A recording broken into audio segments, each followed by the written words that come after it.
দর্শক, জ্বালানি সংকটের আরো খবর জানাতে গাজীপুর থেকে যুক্ত হচ্ছেন সহকর্মী রফিকুল ইসলাম খান।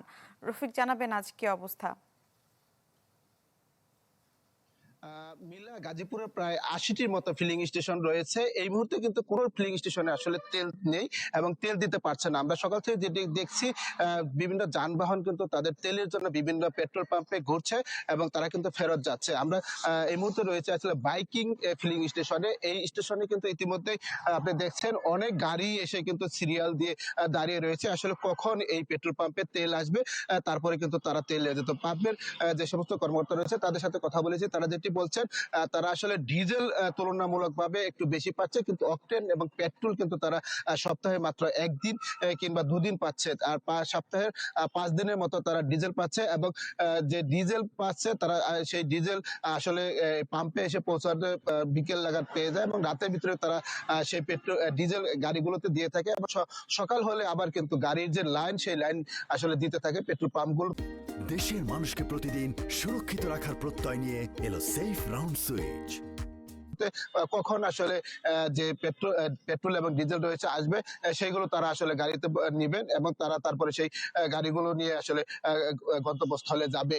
এমনটি কিন্তু প্রতিটি পেট্রোল পাম্পে আসলে দেখা যাচ্ছে। তো যে সমস্ত চালকরা রয়েছে গাড়ি, তাদের সাথে কথা বলেছি, তারা যেটি বলছেন আসলে রাত ভর তারা জেগে থেকে কিন্তু তাদের যে সমস্ত গণপরিবহন রয়েছে সেই সমস্ত গণপরিবহনে তারা ডিজেল নিচ্ছে। আর যে সমস্ত অকটেন এবং পেট্রোল ব্যবহারকারী অর্থাৎ ব্যক্তিগত যানবাহন রয়েছে তাদের কিন্তু ভোগান্তির অন্ত নেই, কারণ সপ্তাহে একদিন আসলে কোন পাম্পে তেল দেয় সেটি নিয়ে কিন্তু আসলে অনেকে আসলে দুশ্চিন্তা থাকে। যে পাম্পে অকটেন ডিজেল দেওয়া হোক না কেন, অকটেন এবং পেট্রোল সেই পাম্পে কিন্তু বিশেষ করে মোটরসাইকেল এবং প্রাইভেট কারে দীর্ঘ লাইন হয়ে যায় এবং পেট্রোল পাম্পের যারা কর্মচারী রয়েছে তারা বলছেন মাত্র 2 ঘন্টা তারা তেল দিতে পারে। তবে যেহেতু যদি ডিজেলের মতো অকটেন এবং পেট্রোল বাড়ানো যায় তাহলে হয়তো তার সংকট কিছুটা কমে যাবে বলে সেটা আসলে পেট্রোল পাম্প কর্তৃপক্ষ দাবি করছেন। এখন দেখার বিষয় এই সংকট কতদিন থাকে, সেটি এখন দেখার বিষয়। এই ছিল গাজীপুর থেকে সর্বশেষ খবর। মিল্লা। জি রফিক, ধন্যবাদ আপনাকে। আমরা বিষয়ে আরো জানবো। চাঁদপুর থেকে যুক্ত হচ্ছেন সহকর্মী আল ইমরান শোভন। শোভন, আমরা শুনছিলাম পেট্রোল পাম্পগুলোতে তেল সংকট চরমে। আপনার ওখানে কি অবস্থা দেখছেন? চাঁদপুরও জ্বালানি তেলের যে পাম্প রয়েছে পাম্পগুলিতে তীব্র সংকট দেখা দিয়েছে।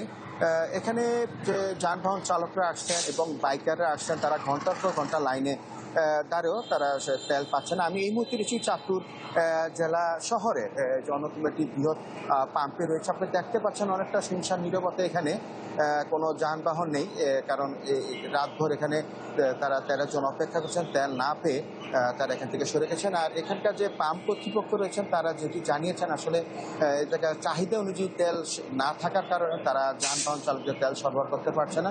এখনো পাম্পের বাইরে অর্ধশত যানবাহন চালকরা তেলের অপেক্ষায় রয়েছেন। এছাড়া যে বাইকাররা রয়েছেন তারা বলছেন এই বাইকারদের অধিকাংশই হচ্ছে বিভিন্ন বেসরকারি প্রতিষ্ঠানে তারা কর্মরত রয়েছেন। তারা বলছেন এই তেল সরবরাহ বন্ধ থাকার কারণে তারা বাইকের তেল নিতে পারছেন না এবং এতে করে তাদের যে কাজের যে পরিবেশ এবং তারা যে বিভিন্ন কোম্পানিতে কাজ করছেন তারা বেশ বেকায়দায় পড়ছেন। এতে তারা আগামীতে এই ধারা অব্যাহত থাকলে তারা বেকার হয়ে যাওয়ার তারা শঙ্কা প্রকাশ করেছেন। এছাড়া চাঁদপুর শহরে যে বিভিন্ন বেসরকারি প্রতিষ্ঠান রয়েছে যখন লোডশেডিং থাকে এবং লোডশেডিং কারণে জেনারেটর চার্জ সেই জেনারেটর তেলটাও তারা এখান থেকে নিতে পারছে না। সব মিলে চাঁদপুরে তেলের এখন প্রকট সংকট রয়েছে। এদিকে চাঁদপুরের যে পদ্মা বেংলা যে তেলের ডিপোগুলি রয়েছে তারা বলছেন আসলে তেল সরবরাহ কম থাকার কারণে তারা পাম্পগুলিতে তারা চাহিদা অনুযায়ী তেল সরবরাহ করতে পারছে না।